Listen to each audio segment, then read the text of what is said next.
Assalamualaikum warahmatullahi wabarakatuh. Alhamdulillahirabbil alamin wa bihi nasta'in ala umuri dunya waddin.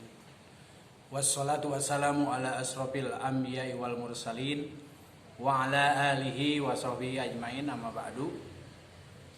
Anak-anakku, siswa siswi kelas 8 MTS Nurul Falah. Alhamdulillah pada tahun pelajaran yang baru ini, yaitu tahun pelajaran 2020-2021, yang sangat istimewa karena tahun pelajaran ini kita mulai dan belajar di rumah. Ya, kita belajar secara online, kita pembelajaran jarak jauh, tapi seharusnya tidak mengurangi semangat kalian untuk tetap melakukan aktivitas seperti biasa belajar. Ya, jadi bukan berarti kalian belajar di rumah santai, tetap memakai seragam, mengikuti pelajaran dari Bapak Ibu guru. Nih, ya. Jadi setelah tadi satu persatu kelas 8 di absen ya secara online, sekarang saya coba memberikan materi yang pertama untuk pelajaran sejarah kebudayaan Islam tentang sejarah berdirinya daulah atau dinasti Abbasiyah. Apa sih latar belakang terbentuknya daulah Abbasiyah? Abbasiyah berasal dari kata Abbas. Abbasiyah berasal dari kata Abbas, yaitu salah satu keturunan dari Bani Hashim, turunan juga dari Rasulullah SAW. Bani Hashim kan merupakan mitra dari dinasti Bani Umayyah. Ya, setelah hancurnya dinasti Umayyah, maka berdirilah dinasti Abbasiyah. Itu kan awalnya seperti itu. Kalau kita kenalkan yang dulu ada zaman Rasulullah, zaman Khulafaur Rasyidin, ya, baru itu terbentuk adanya dinasti Umayyah dan dinasti Abbasiyah. Jadi posisi Hashim tersingkir dari pemerintahan setelah berakhirnya masa pemerintahan Khulafaur Rasyidin. Awalnya seperti itu. Cerita sedikit ya. Pada zaman jahiliyah, pemerintahan Islam kemudian dikuasai oleh keluarga Bani Umayyah.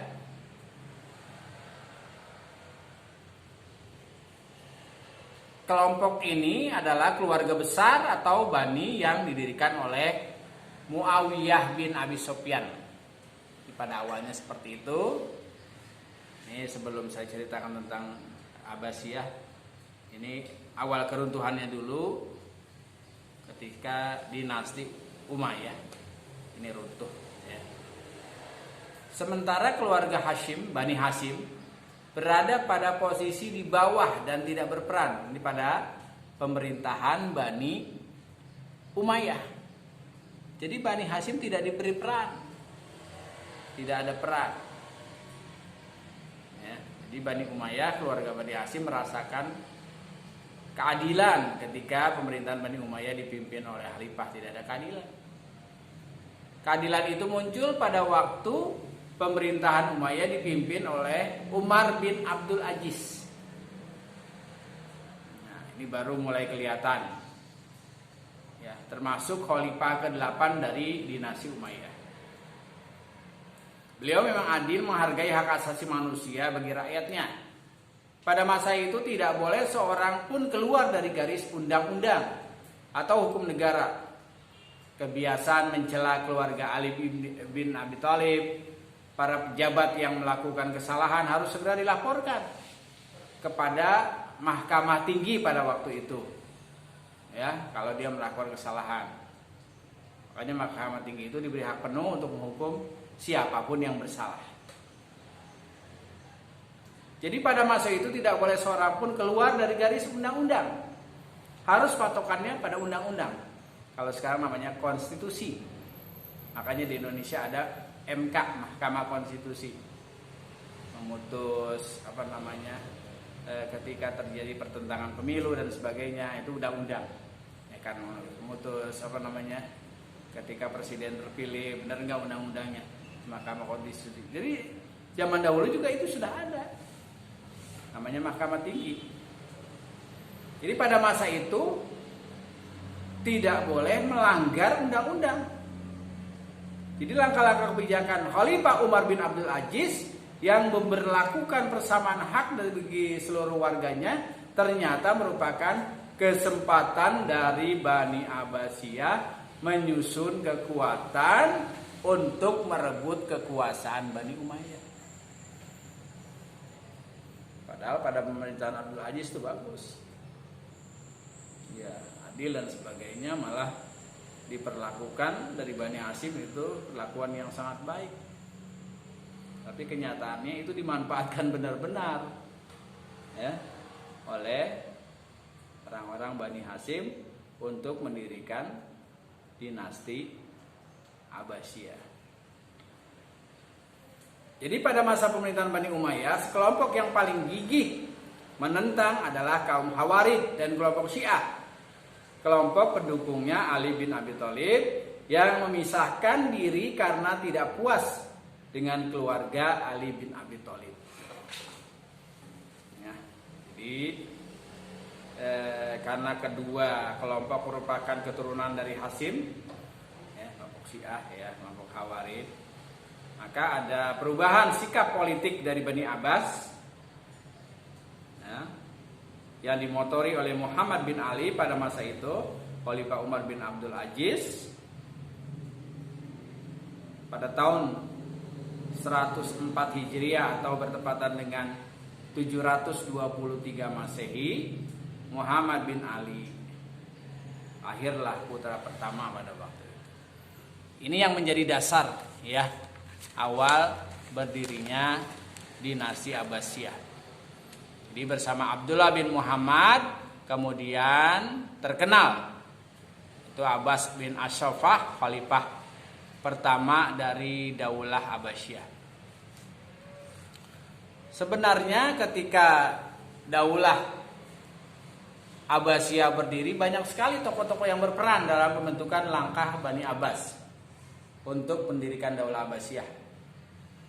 Kita kenal ada Muhammad al-Abbas, yang kedua ada Ibrahim al-Imam, yang ketiga ada Abu Muslim al-Quraisan, ya, Quraisani.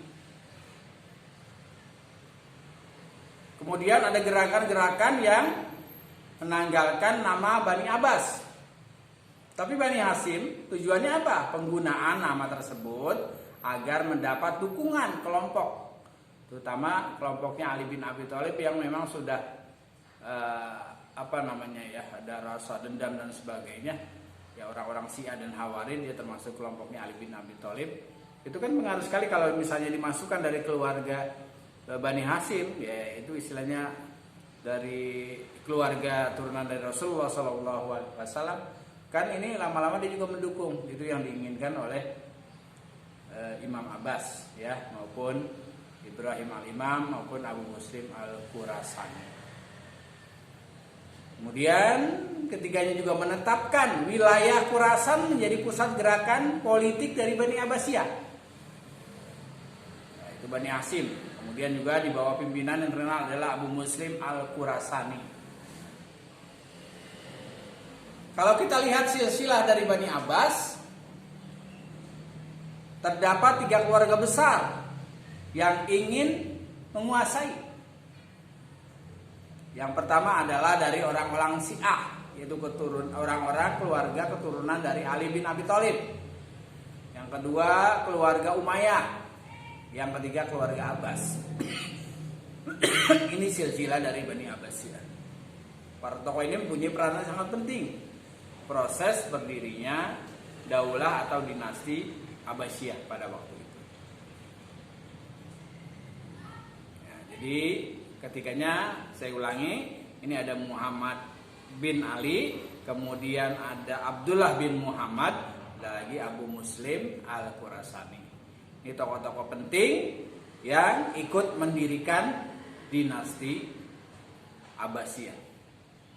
Nah, jadi ini sekelumit saja tentang berdirinya dinasti Abbasiyah, dan untuk kelanjutannya ya nanti materi akan dilanjutkan minggu depan.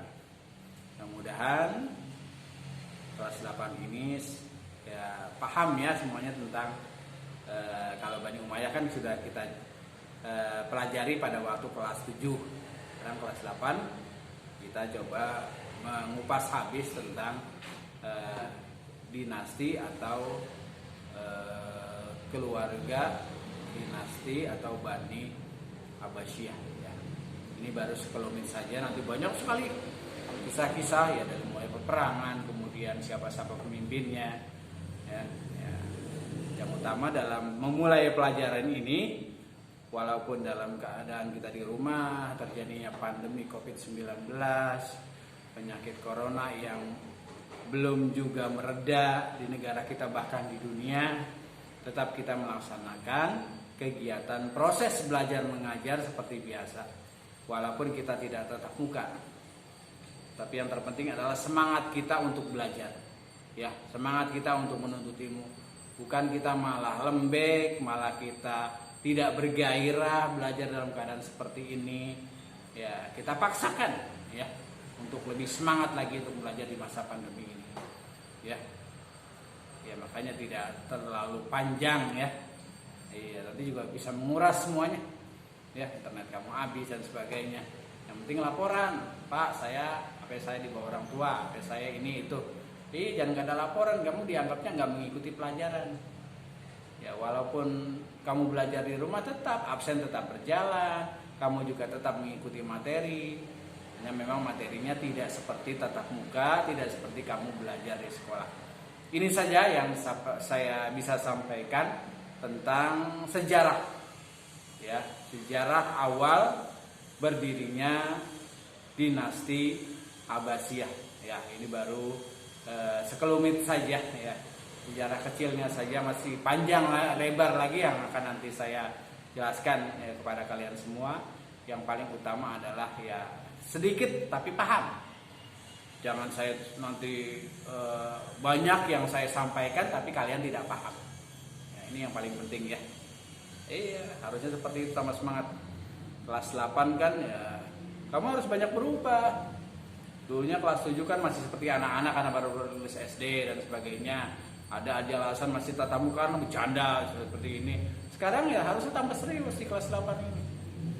Ya, yang dulunya sering malas mengikuti pelajaran, sekarang di rumah ya tolonglah lebih giat lagi, lebih semangat lagi belajarnya. Iya, harusnya kamu menyadari, wah dulu saya di kelas 7 kenapa hasil saya terutama pelajaran SKI ini kecil nilainya. Karena apa? Kalau pelajaran ini kan harus banyak dibaca. Ya, kalau kita nggak pernah baca ya sulit nanti. Nah, kita baca, kemudian kita maknai maksudnya, intinya dan sebagainya. Apalagi ini sejarah ya, sejarah kebudayaan Islam. Jadi kita sebagai umat Islam harus tahu sejarahnya. Ya, sejarah Indonesia kita tahu, sejarah Islam juga harus tahu. Nah, ini harus kita bisa mengetahui. Mudah-mudahan kalian menjadi pelajar-pelajar yang handal, pelajar-pelajar yang bisa diharapkan oleh orang tua kalian, ya terutama juga Bapak Ibu guru, ya memberikan support, berikan semangat, terus giroh pada kalian di masa pandemi ini ya. Kamu belajar di rumah, saya juga mendorong kalian tambah semangat belajarnya ya, itu yang paling utama. Terus yang saya bisa sampaikan pada pertemuan pertama ini, saya akhiri billahi taufik wal hidayah. Assalamualaikum warahmatullahi wabarakatuh.